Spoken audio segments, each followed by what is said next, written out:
Oke, assalamualaikum warahmatullahi wabarakatuh. Kembali lagi bersama saya Ines Safira. Nah, pada video kali ini saya buat untuk memenuhi tugas mata kuliah algoritma dan struktur data pada tugas pertemuan keempat. Jadi langsung saja kita lihat soalnya.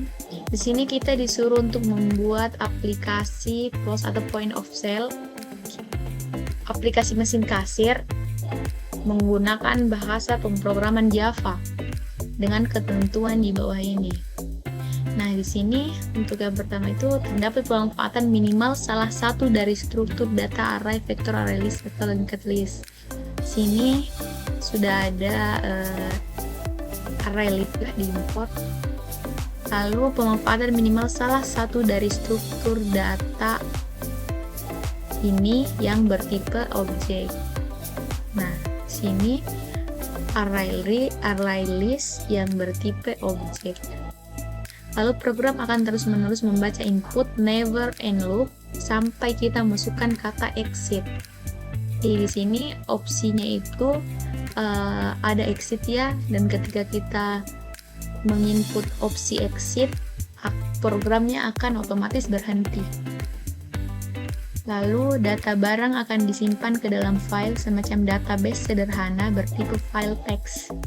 Jadi yang dimaksud itu adalah ini, saya buat dua, data transaksi dan data barang.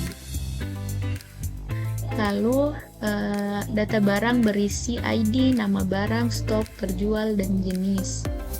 Jadi di sini kita buat package-nya itu Java kasir dengan public class barang. Untuk ID bertipe integer, nama barang bertipe string, stok barang, harga barang, terjual bertipe integer. Lalu di aplikasi Alia ada menu untuk menambah barang baru dan ada menu untuk menambah jumlah stok barang. Jadi, nah sininya untuk tampilan tambah barangnya ada ini. Untuk tampilan submenu penjualan, tambah penjualan selesai. Di sini ya sudah ada tambah barang, tambah stok barang. Lalu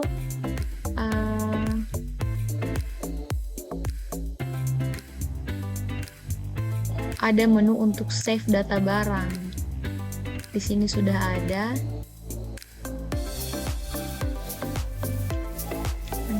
Nanti kita akan bahas. Lalu ada menu transaksi yang akan mencatat penjualan ke konsumen, dan di bagian akhir transaksi detail barang dan jumlah barang. Lalu ada menu untuk menampilkan data barang, jadi minimal ada 2 view table. Ya, langsung saja kita masuk ke codingannya. Di sini ada package Java kasir, importnya itu Java IO file null find exception, file writer, IO exception, array list, cannot. Lalu method main-nya, lalu deklarasi array list bertipe objek. Ini tadi ya barang, ini sesuai dengan yang di sini ya teman-teman. Lalu deklarasi filenya, ini untuk penyimpanan letak penyimpanan file data barangnya, dan ini untuk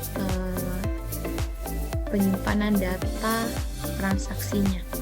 Oke, di sini ada tipe boolean, yaitu run yang bernilai true untuk integer ID sama dengan -1, ini untuk barang atau increment. Dan ini untuk membaca setiap indeks pada array list. Lalu di sini ada while, yaitu run, ini sudah bernilai benar ya. Lalu tampilannya itu seperti ini, sesuai dengan yang di soal tadi. Yang ini ya.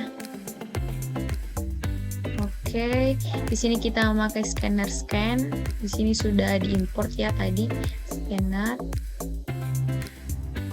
Lalu kita masukkan pilihan. Nah, di sini ada kondisi if jika kita menginput 1, maka yang akan muncul itu adalah ID barang, stok, terjual, dan harga.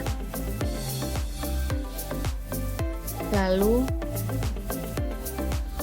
ketika kita ketika kita menginput selain dari ini akan muncul output terjadi kesalahan karena bla bla bla. Lalu selanjutnya ada else if. Nah, jika kita menginput 2, maka yang akan muncul itu adalah nama barang, jumlah barang, dan harga barang. Lalu setelah itu kita akan diarahkan untuk kita akan ditanya apakah Anda ingin menyimpan datanya. Lalu sini hanya ada 2 pilihan, yaitu Y for yes dan T for no. Ketika kita menginput Y, maka yang akan muncul adalah data berhasil disimpan. Berarti kita menyetujui untuk data itu disimpan. Ketika kita menginput T, maka penambahan barang dibatalkan. Ini tadi untuk opsi kedua ya, tambah barang. Lalu selanjutnya kita untuk opsi ketiga, yaitu tambah stok barang. Kita lihat. Nah, di sini. Ketika kita memasukkan opsi ketiga, maka akan muncul tambah stok barang dengan ID. Jadi di sini kita tinggal memasukkan ID barang yang akan kita tambahkan. Lalu ini if kondisi dalam kondisi ya. Lalu setelah kita masukkan ID-nya akan muncul jumlah penambahan stok. Dan yakin ingin menambahkan seperti tadi, ya Y untuk iya dan T untuk tidak. Ketika kita menginput Y, maka akan muncul penambahan stok barang berhasil. Dan selain daripada itu akan terjadi kesalahan, dan ketika kita menginput T, maka yang muncul adalah penambahan stok barang dibatalkan. Dan ketika kita menginput opsi ketiga, lalu kita menambahkan ID yang dimana ID itu tidak ada di dalam data barang, maka yang akan muncul adalah ID yang Anda masukkan tidak ditemukan. Oke, lanjut untuk opsi keempat itu remove data barang. Nah, di sini jika kita menginput angka 4, maka yang akan muncul adalah hapus barang dengan ID. Jadi untuk menghapus barangnya itu kita perlu mengetahui ID barang tersebut, lalu kita menghapusnya dengan menggunakan kode ID. Lalu selanjutnya kita ditanya lagi apakah yakin ingin menghapus, Y untuk iya, T untuk tidak. Dan ketika kita menginput Y, maka data barang berhasil dihapus. Lalu ketika kita menginput T, maka penghapusan dibatalkan.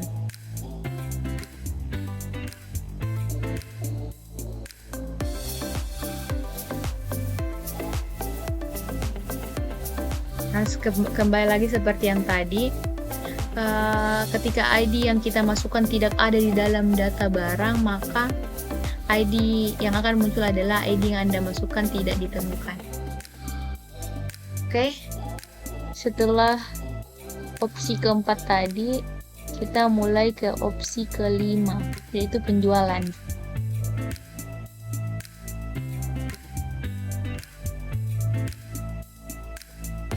Mana tadi? Nah, ini untuk opsi kelima. Jika kita menginput angka 5, maka akan muncul ID, barang, stok, terjual, dan harga. Lalu ini catch jika terjadi kesalahan karena bla bla bla. Lalu ID barang yang akan dibeli, kita masukkan ID barang yang ada di data barang. Itu sesuai dengan itu barangnya sesuai dengan ID-nya ya. Lalu ketika ID-nya ditemukan atau true, maka akan muncul jumlah barang belanjaan. Nah, selanjutnya akan muncul ini. Lalu ketika ID tidak ditemukan, maka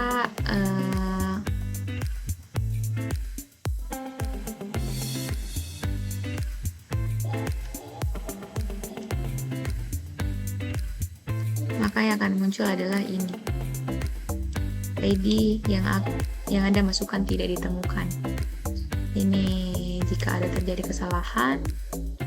Di sini pun begitu. Oke. Dan untuk opsi yang terakhir yaitu angka 6. Break, itu berhenti. Oke, langsung saja kita jalankan filenya. Kita lihat dulu data barang yang ada di dalam. Oke, jadi masih kosong ya. Teman-teman, masih kosong. Nah, kita pilih opsi 2 untuk menambahkan barang. Misal nama barangnya itu baju. Kita ambil 100 piece. Harganya itu 100.000. Oke. Apakah Anda ingin menyimpan data? Yes. Nah, kita lihat dulu apakah data berhasil disimpan. Oke, berhasil ya teman-teman. Lalu kita ingin menambahkan lagi. Kita coba menambahkan lagi, misal celana. Oke. Jumlahnya itu sama 100. Harganya misal 70.000. Oke. Apakah Anda ingin menyimpan data? Yes. Data berhasil disimpan. Kita cek dulu. Oke, berhasil ya teman-teman. Nah, untuk menambah stok barang, kita coba menambah stok barang dengan ID. Jadi ID-nya ini ya, misal kita mau menambahkan celana ya. Nah, jumlah stok yang akan kita tambahkan misal 20. Jadi harusnya stok untuk celana itu bertambah jadi 120. Yes. Oke.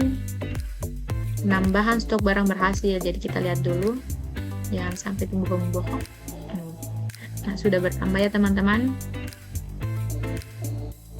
Lalu misal kita mau tambah dulu deh 1. Tambah lagi. Nama barangnya misal jilbab. Asik, hijabers gatuh. Oke, jumlah barang 100 kali 100 untuk harga barang ini 35.000 sih untuk Bella Square. Yes. Oke, kita view dulu, lihat. Nah, sudah bertambah ya. Nah, di sini kan kita sudah menguji coba 3 ini. Selanjutnya kita mau remove barang yang ada di data barang. Misal kita mau remove jilbab ya, kita masukkan ID-nya yaitu 2, nama. Nah, barangnya adalah jilbab. Jumlah barang. Oh, salah ternyata guys ya.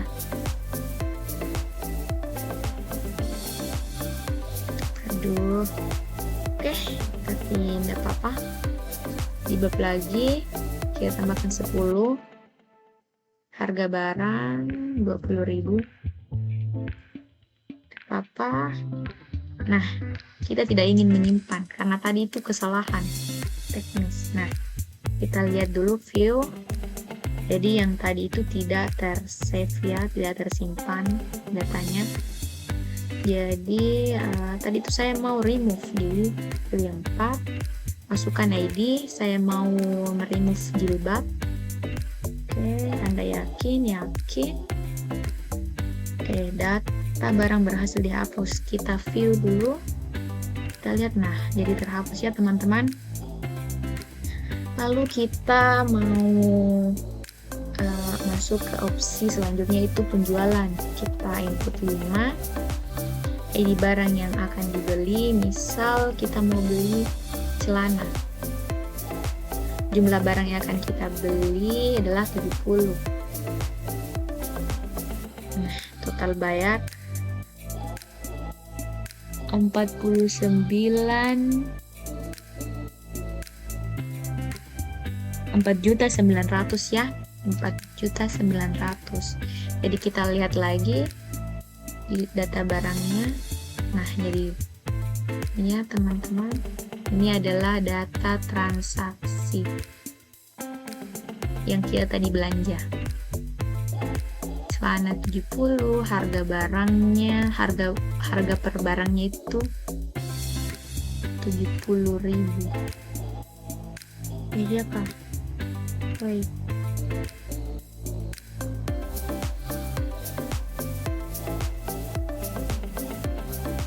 Celana. Ya, bukan harga per barang.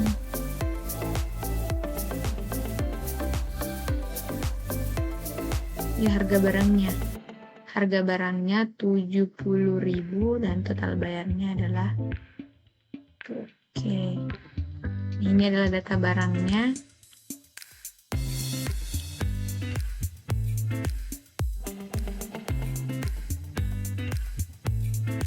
Lalu selanjutnya misal kita mau tambah stok barang lagi, karena kan tadi sudah terjual ya. Tambah stok barang dengan ID misal celana. Oke, jumlah stok yang akan ditambah tadi kurang 70, jadi saya tambah 100. Yakin penambahan stok berhasil. Kita view dulu. Nah, berhasil ya teman-teman. Nah, untuk opsi yang terakhir kita coba exit.